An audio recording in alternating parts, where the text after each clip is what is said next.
वंदे मातरम बच्चों, मैं दीनदयाल शर्मा आज आपके मध्य एक नए बिंदु के साथ उपस्थित हुआ हूँ।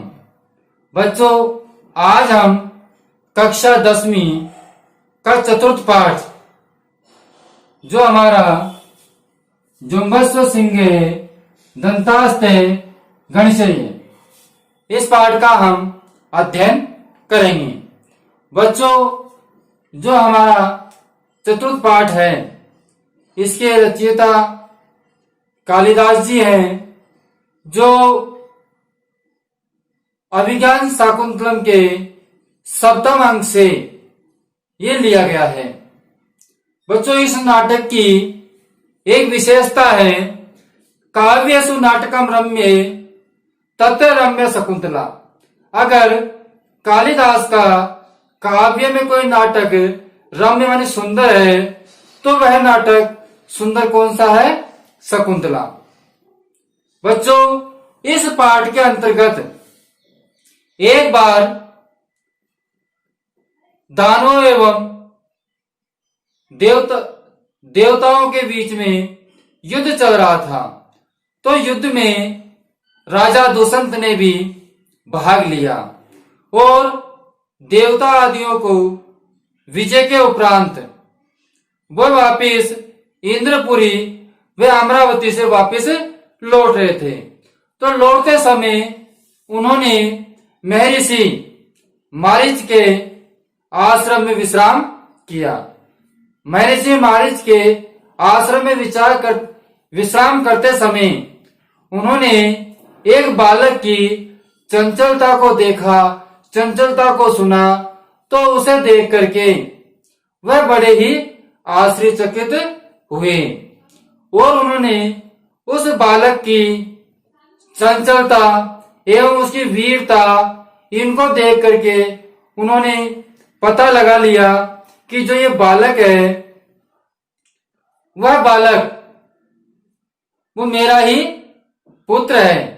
बच्चों, उस बालक का नाम था सर्वदमन, अर्थात सभी का दमन करने वाला। तो उसे देख करके राजा दुष्यंत को इस दृश्य में बालक की चंचलता और दुष्यंत के वात्सल्य का अत्यंत मनमोहक रूप से कवि ने यहाँ वर्णन किया गया है। अब बच्चों, हम इस पैराग्राफ के प्रत्येक शब्दार्थ के बाद में इसका अनुवाद देखते हैं और अनुवाद के बाद में हम प्रसंग समझेंगे, संस्कृत व्याख्या समझेंगे और इसी भाग का हम विशेष भी करेंगे। आप अंत तक वीडियो पर बने रहे। अब हम चलते हैं इसके हिंदी अनुवाद की ओर, इसके शब्दार्थों की ओर।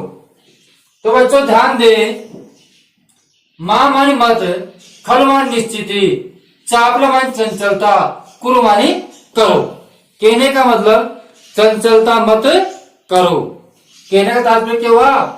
मां मानी मत खलवान निश्चिति चापलवान चंचलता कुरुमानी करो। तो निश्चिति कहने का मतलब चंचलता मत करो। कथा मानी क्या? गते हो गया, भूतकाल में है ना। गते मानी हो गया। एवं आत्मने, आत्मने होता है बच्चों अपने, और प्रकृति मानी स्वभाव। तो हम कह सकते हैं क्या वही अपने स्वभाव को प्राप्त हो गया? क्या वही अपने स्वभाव को प्राप्त हो गया? पुनः ध्यान दे, माम खलु चापलम करो, चंचलता मत करो। क्या क्या वही अपने स्वभाव को प्राप्त हो गया। ठीक है बच्चों, तो ये कौन कह रहे हैं इस बात को? जो तपस्विनी है वो तपस्विनी कह रही है। इसी प्रकार राजा कर्णम दत्वा, राजा कर्णम दत्वा माने कान लगाकर, दत्तमान लगाकर तो कान लगाकर। भूमि मतलब ये जो भूमि है, जो ये स्थान है, जो ये स्थान है, ये मन ये जो स्थान है अविनयस्य। अविनयस्य का अर्थ होता है अशिष्टाचार का। जो ये ऋषि मुनियों का जो स्थान है, ये स्थान कैसा है? अशिष्टाचारण का है। यहाँ पर किसी प्रकार का शिष्टाचारण नहीं होता है। तो हम कह सकते हैं कि जो कान लगाकर राजा दूषण सुन रहा है और कह रहा है कि ये स्थान तो अशिष्टाचरण के योग्य नहीं है, ये स्थान तो अशिष्टाचरण के योग्य नहीं है। को माने क्या, नु माने फिर, खलु ऐसे अनिश्चित ही, निषेध्यते रोका जा रहा है, मना किया जा रहा है। फिर किसे मना किया जा रहा है?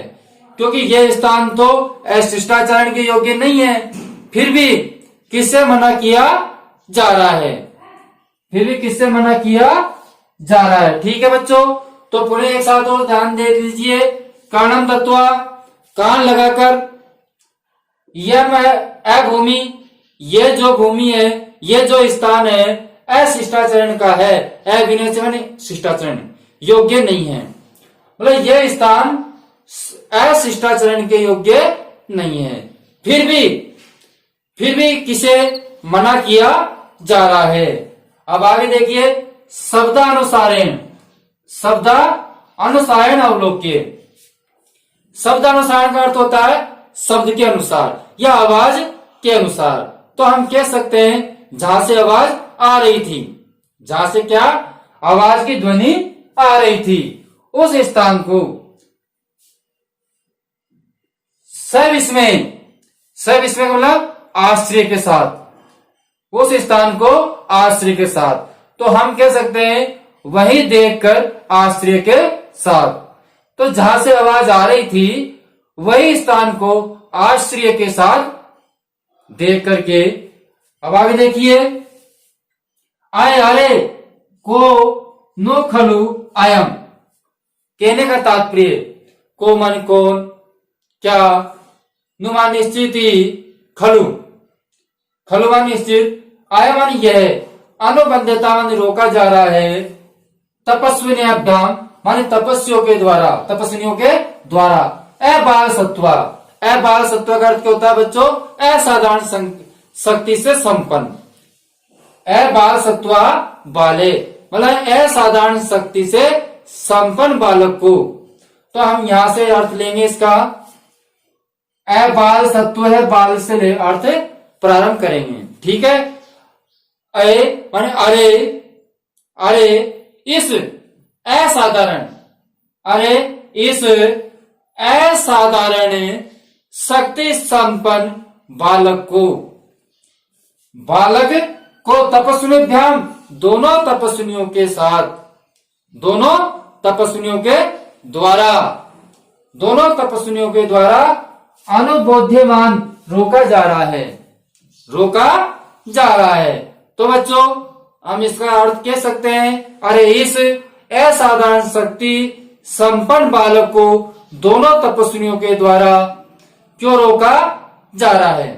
ठीक है बच्चों, पुनः सुन लीजिए, अरे इस असाधारण शक्ति संपन्न बालक को दोनों तपस्विनियों के द्वारा क्यों रोका जा रहा है? अब आगे चलिए, अर्धपीत स्तनी, अर्धपित, अर्ध माने आधा, पिया गया माँ का दूध, मतलब कह सकते हैं जिसने अपनी माता के दूध को आधा ही पिया है, जिसने अपनी माता के दूध को आधा ही पिया है। अर्धपित स्तनम कहने का तात्पर्य जिसने अपनी माता के दूध को आधा ही पिया है, तथा मातरम मान माता के दूध को आधा ही पिया है। मर्दन क्लिष्ट केसरम, मर्दन होता है बच्चों खींचना, ठीक है, केसरम माने सिंह।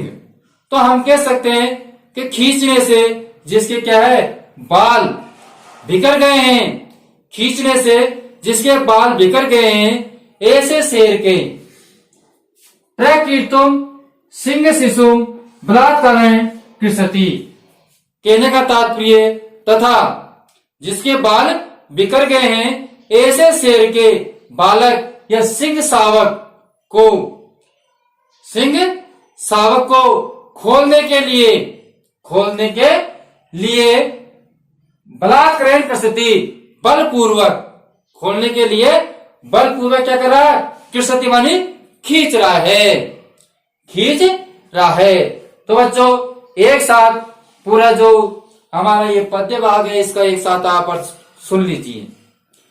जिसने अपनी माता का दूध को आधा ही पिया है, जिसने अपनी अर्ध पित्त स्तनम मातुर, जिसने अपनी माता का दूध आधा ही पिया है और जिसके बाल बिखरे हुए हैं, ऐसे शेर के बालक सिंह शावक के खोलने के लिए बलपूर्वक खींच रहा है। अब आगे देखिए, ततः प्रवेशति माने प्रवेश होता है। ततः तत्पश्चात, तत् कह सकते हैं तत्पश्चात प्रवेश होता है यथा निर्दिष्ट कर्मा मतलब पूर्वोक्त कार्य में लगा हुआ तपस्विन्याभ्याम स बालक है, दोनों तपस्विनियों के साथ बालक का। तो हम कह सकते हैं तत्पश्चात इसके बाद में पूर्वोक्त माने पहले से ही अपने कार्य में लगा हुआ बालक दोनों तपस्विनियों के साथ में प्रवेश होता है। बच्चों पुनः ध्यान से सुनिए।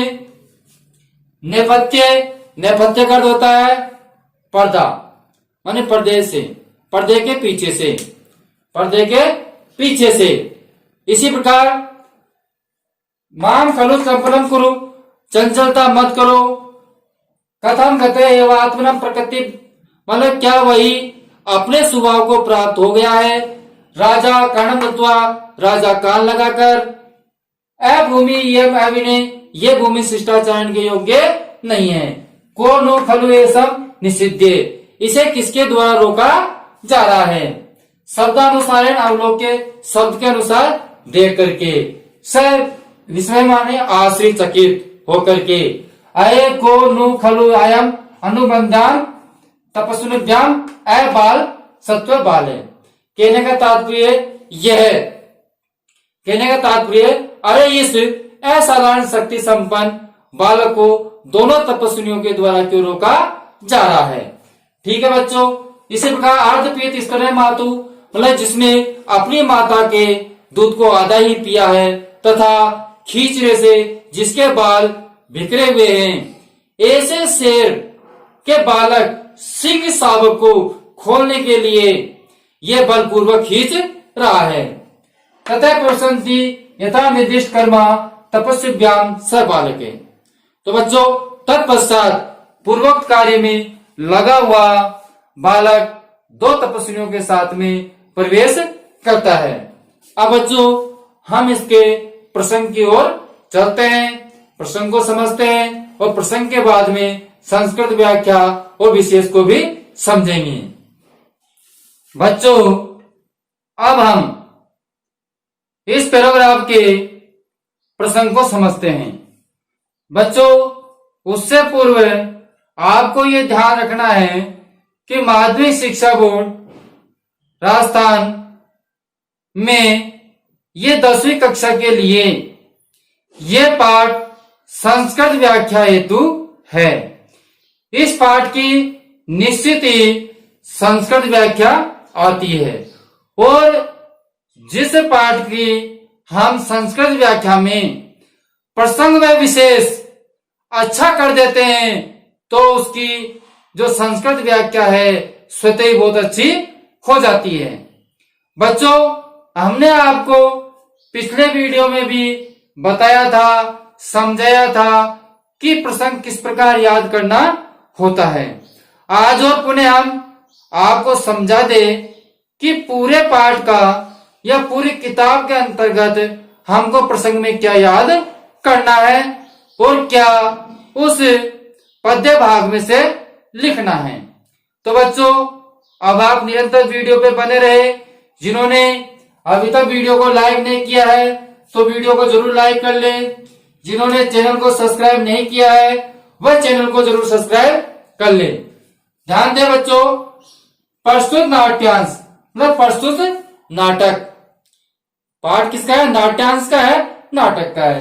तो प्रस्तुत नाट्यांश अस्माकं पाठ्य पुस्तक से, हमारी पाठ्य पुस्तक कौन सी बच्चों? स्पंदनाया। हम प्रस्तुत नाट्यांश हमारी पाठ्य पुस्तक स्पंदना। ठीक है। जम्बोसु सिंगे दंतास्ते गणेशस्य। तो बच्चों इति शीर्षक पाठास उद्धरता। तो कहने का तात्पर्य है कि यहां तक आपको इस तीसरे पाठ का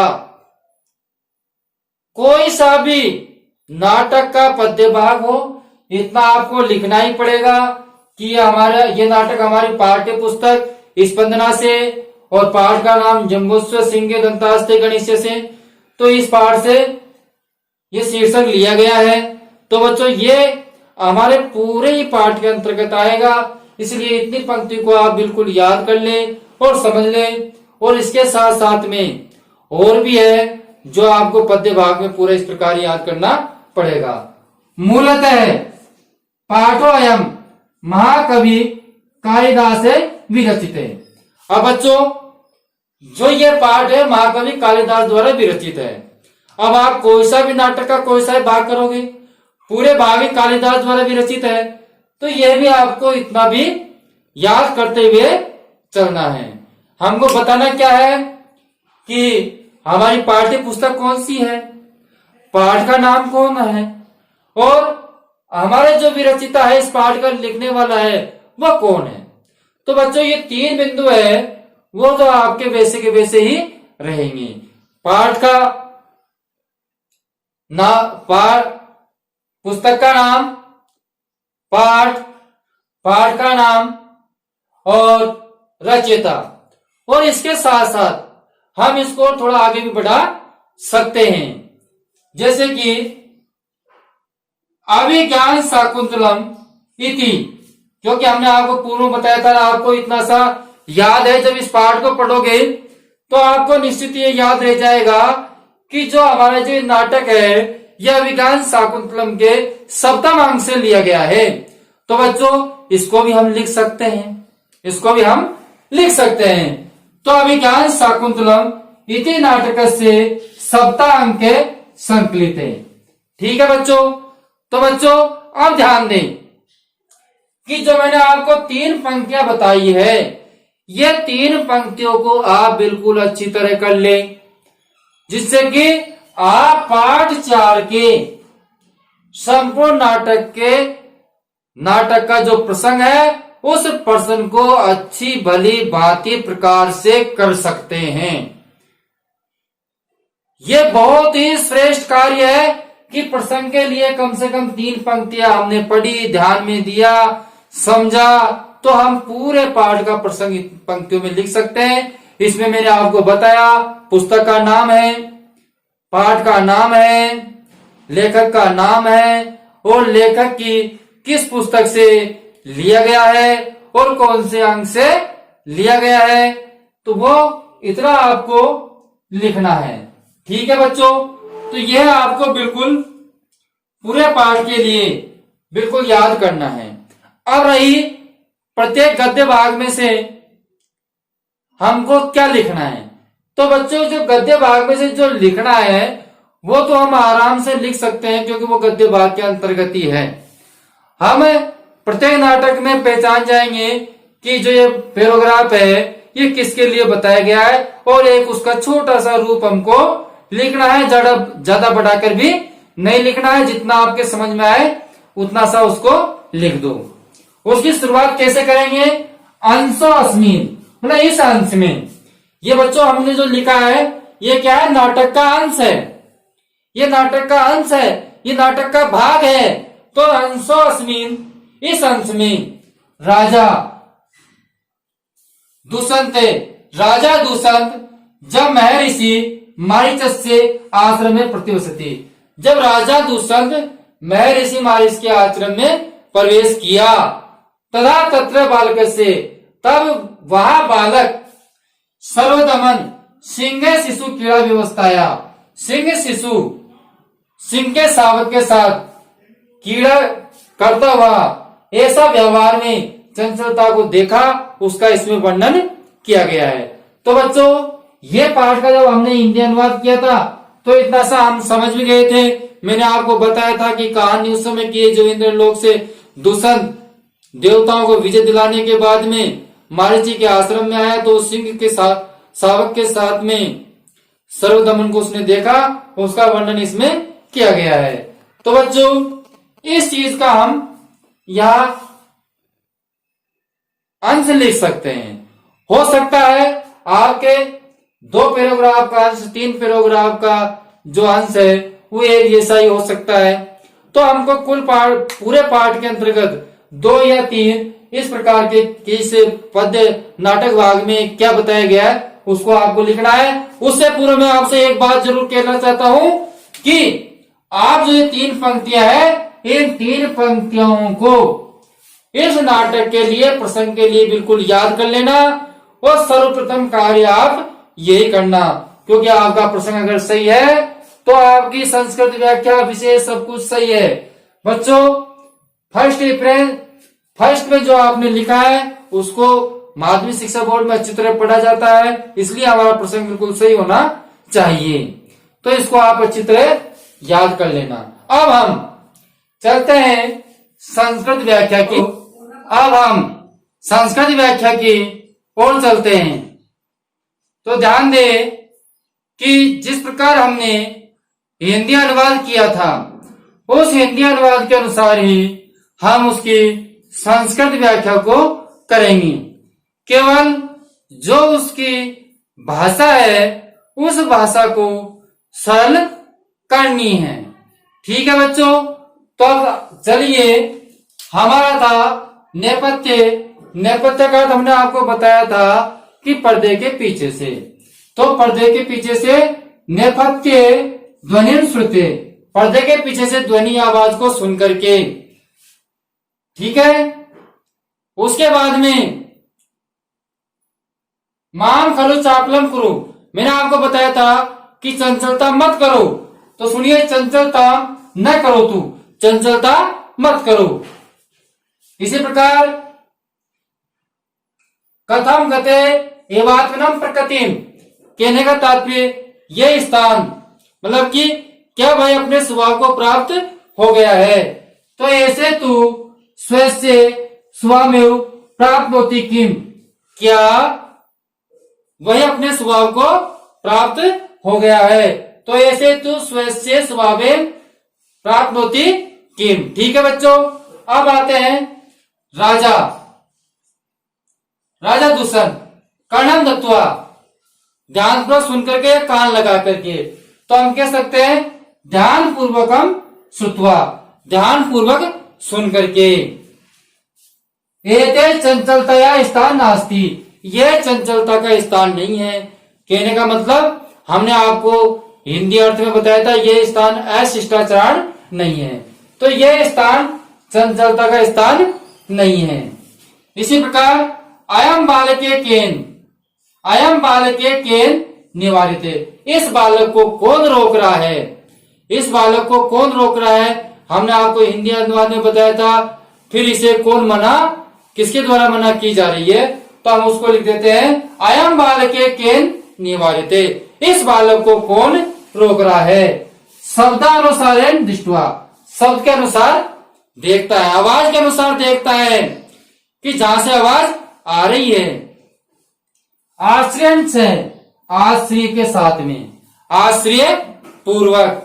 ठीक है बच्चों, इसी प्रकार भो ऐसे कै निश्चय, भो ऐसे, अरे यह केवल कौन, निश्चय तपस्विनी व्याम, निश्चित ही तपस्विनियों के द्वारा, दोनों तपस्विनियों के द्वारा अनुसरण कृत्वा, अनुसरण करता हुआ, और अवरोध्यमान, रोका जा रहा है, मतलब दोनों तपस्विनियों के द्वारा ये रोका जा रहा है। कौन?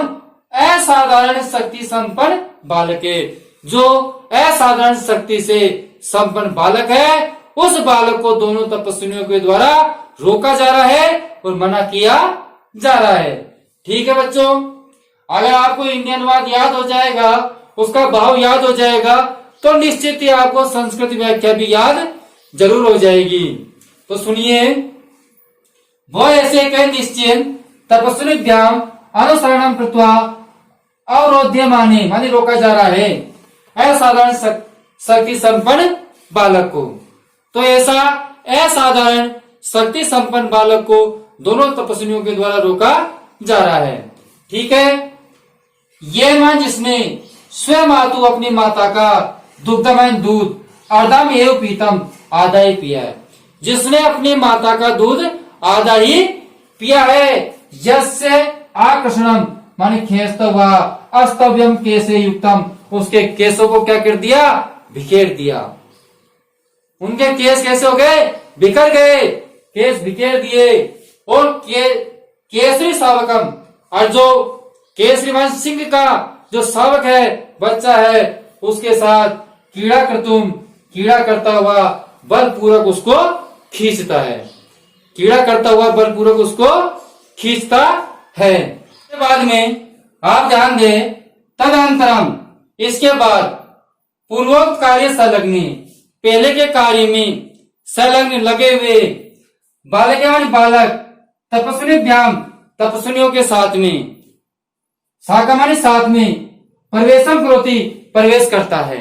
और इसके बाद में जो अपने कार्य में जो लगा हुआ बालक है, वह बालक दोनों तपस्वियों के साथ में प्रवेश करता है। बच्चों, अब हम इस जो नाट्य भाग है, इसका अब हम विशेष समझते हैं कि हमको विशेष में क्या लिखना है। तो बच्चों, अब हम विशेष की ओर चलते हैं। बच्चों, विशेष को इस नाट्य भाग में समझाने से पूर्व मैं आपको बता दूं कि विशेष के अंतर्गत कुछ भाषाएं ऐसी होती है जो हमारे संपूर्ण पाठ में भी काम आ जाती है, तथा हमको जो उस नाटक में जो भाव अच्छे लगते हैं, जो क्रियाएं अच्छी लगती है, उन सब क्रियाओं को हम विशेष में लिखते हैं। ठीक है बच्चों, अब मैं आपको इस अंश के अंदर, इस नाट्यांश के अंदर जो मेन विशेष है, उनके बारे में आपको मैं समझाने का प्रयास कर रहा हूं। तो सुनिए बच्चों, नाट्यस्मिन, इस नाटक में बालकस्य और बालक का स्वाभाविक चंचलता, निर्भीकता च प्रकटिता, कहने का तात्पर्य है कि इस नाटक में बालक के स्वाभाविक चंचलता और निर्भीकता को प्रकट किया गया है। तो बच्चों, ये वाली पंक्ति आप संपूर्ण जो पाठ है, उस पाठ में पूरे में लिख सकते हैं कि इस नाटक के अंतर्गत जो बालक की स्वाभाविक चंचलता है, उसकी निर्भीकता है, उसको यहाँ प्रकट किया गया है। किसमें? इस नाटक के अंतर्गत। ठीक है बच्चों, अत्र यहाँ बालकस्य सर्वदमनस्य, यहाँ बालक के सर्वदमन क्षत्रिय बालकवते माने क्षत्रिय बालक के पराक्रम को क्या करता है? प्रदर्शित करता है। यहाँ बालक सर्वदमन क्षत्रिय बालक के पराक्रम को क्या कर रहा है? प्रदर्शित कर रहा है, बता रहा है। ठीक है बच्चों, इसी प्रकार अत्र सिंह सावकेन, या सिंह सावक के साथ में बाल क्रीड़ाया चित्रण रम्य अस्ति, यहाँ सिंह सावक मतलब शेर के बच्चे के साथ में कि बाल कीड़ा का चित्रण सुंदर है। तो बच्चों, इस प्रकार हमको जो नाटक के अंदर अच्छी अच्छी बातें लगती है, जो हमने भाव समझा है, उन सबको हम विशेष में लिखते हैं। इतना नहीं है कि हमारा विशेष कठिन है, केवल आपका प्रयास होना चाहिए कि जो अंश है उसको, नाट्यांश को हमने हिंदी भाव समझ लिया, प्रसंग समझ लिया, संस्कृत व्याकरण समझ ली, तो विशेष हम आराम से लिख सकते हैं। बच्चों, जिन्होंने अभी तक हमारे वीडियो को लाइक नहीं किया है तो वीडियो को जरूर लाइक करें। जिन्होंने अभी तक चैनल को सब्सक्राइब नहीं किया है तो चैनल को जरूर सब्सक्राइब करें, क्योंकि पिछले में आने वाले वीडियो जिससे कि आपको निरंतर प्राप्त हो सके, एक बार आप स्क्रीनशॉट ले सकते हैं। अब बच्चों हम आपसे विदा लेते हैं। अगले वीडियो में फिर आपसे मुलाकात होगी। जब तक के लिए धन्यवाद।